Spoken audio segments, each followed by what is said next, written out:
नमस्कार। आप सभी श्रोतागण का इस नए एपिसोड में निर्मल स्वागत है। जय श्री माता जी। जय श्री माता जी।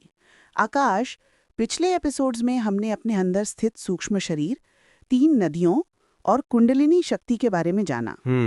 आज उसी यात्रा में एक कदम और आगे बढ़ते हैं और हमारे पहले ऊर्जा केंद्र यानी फर्स्ट चक्रा को समझने की कोशिश करते हैं। बिल्कुल दिव्या।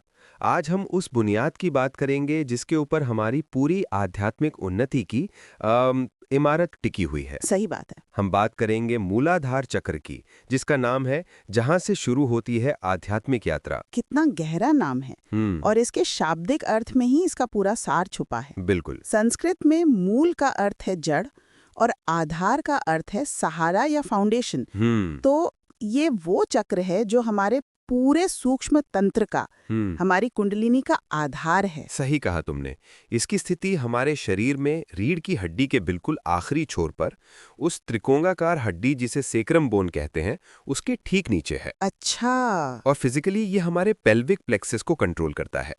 और सबसे महत्वपूर्ण बात, हमारी माँ कुंडलिनी इसी चक्र के ठीक ऊपर विराजमान है। और आकाश, श्री माता जी निर्मला देवी ने मूलाधार चक्र के सबसे मुख्य गुण के बारे में बताया है। क्या है? वो गुण है अबाधिता, जिसे हम अंग्रेजी में इनोसेंस कहते हैं। एक छोटे शिशु जैसी निर्मलता, पवित्रता और सहजता। हाँ, और श्री माता जी कहती हैं कि ये निर्मलता हमारी आत्मा की तरह ही अनंत है। राइट। ये कभी नष्ट नहीं हो सकती। हो सकता है कि समय के साथ दुनिया के तौर तरीकों से, हमारे गलत विचारों से इस पर थोड़ी धूल जम गई हो, जैसे बादल सूरज को ढक देते हैं, पर इसका अस्तित्व कभी खत्म नहीं होता। और सहजयोग ध्यान से जब हमारी अपनी कुंडलिनी माँ जागृत होती हैं, तो वो इस धूल को, इन बादलों को धीरे धीरे हटा देती हैं। हाँ। और हमारी वो सहज निर्मलता फिर से प्रकट हो जाती है। रिफ्लेक्टिव। आपने महसूस किया होगा एक छोटे बच्चे के पास बैठकर कितना आनंद मिलता है, क्योंकि वो हर पल वर्तमान में जीता है। यही अबाध्यता का अनुभव है। और दिव्या, इसी निर्मलता से एक और अनमोल गुण हमारे अंदर जागृत होता है, और वो है विवेक, यानी डिवाइन विजडम। एक ऐसी सहज समझ जो हमें सही और गलत का ज्ञान देती है। ये कोई किताबी ज्ञान नहीं है, ये हमारे अंदर से आती है, एक इंट्यूशन की तरह। बिल्कुल ठीक कहा। जब मूलाधार चक्र संतुलित और मजबूत होता है, तो हमारी लाइफ में एक ठहराव आ जाता है। सही है। हमें आसानी से समझ आता है कि हमारे लिए क्या जरूरी है, क्या सही है। हमारे जीवन को एक दिशा मिलती है। छोटे बड़े फैसले लेने में कोई दुविधा नहीं होती। और दिव्या, इस चक्र से जुड़ी एक और बहुत ही सुंदर बात है। क्या है? वो है इसके देवता। मूलाधार चक्र के अधिष्ठाता देवता स्वयं श्री गणेश हैं।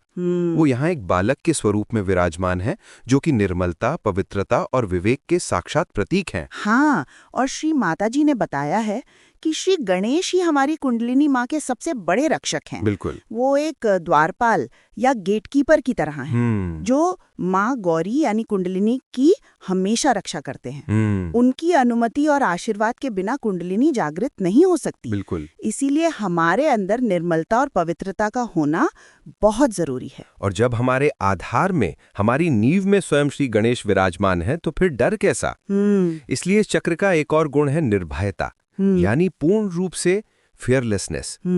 जब हमारा मूलाधार मजबूत होता है, तो जीवन की बड़ी से बड़ी चुनौती भी हमें डरा नहीं पाती। हम स्थिर रहते हैं। ये स्थिरता इस चक्र के तत्व से भी आती है। अच्छा? मूलाधार चक्र का तत्व है पृथ्वी, यानी मदर अर्थ। जैसे धरती माता हर स्थिति में स्थिर रहती हैं, हमें पोषण और सहारा देती हैं, ठीक वैसे ही एक जागृत मूलाधार चक्र हमें जीवन में स्थिरता और संतुलन देता है, हमें ग्राउंडेड रखता है। तो कुल मिलाकर मूलाधार हमारी आध्यात्मिक यात्रा का प्रवेश द्वार है। हाँ, ये हमारी बुनियाद है। ये हमें निर्मलता, विवेक, स्थिरता, संतुलन और निर्भयता जैसी अनमोल शक्तियां प्रदान करता है। और इसकी शुद्धि के बिना आध्यात्मिकता के मार्ग पर आगे बढ़ना लगभग असंभव है। इसीलिए सहजयोग में जब हम ध्यान करते हैं, तो उठती हुई कुंडलिनी शक्ति सबसे पहले मूलाधार चक्र को साफ करती है। इसके गुणों को हमारे अंदर जागृत करती है। बिल्कुल। इस नींव को मजबूत करने के बाद ही वो हमारी आगे की यात्रा के लिए ऊपर के चक्रों की तरफ बढ़ती है। आशा है आपको मूलाधार चक्र का ये एपिसोड पसंद आया होगा। अपने सवाल और विचार हमें कमेंट्स में जरूर बताएं। मिलते हैं अगले एपिसोड में। तब तक के लिए सभी को जय श्री माता जी।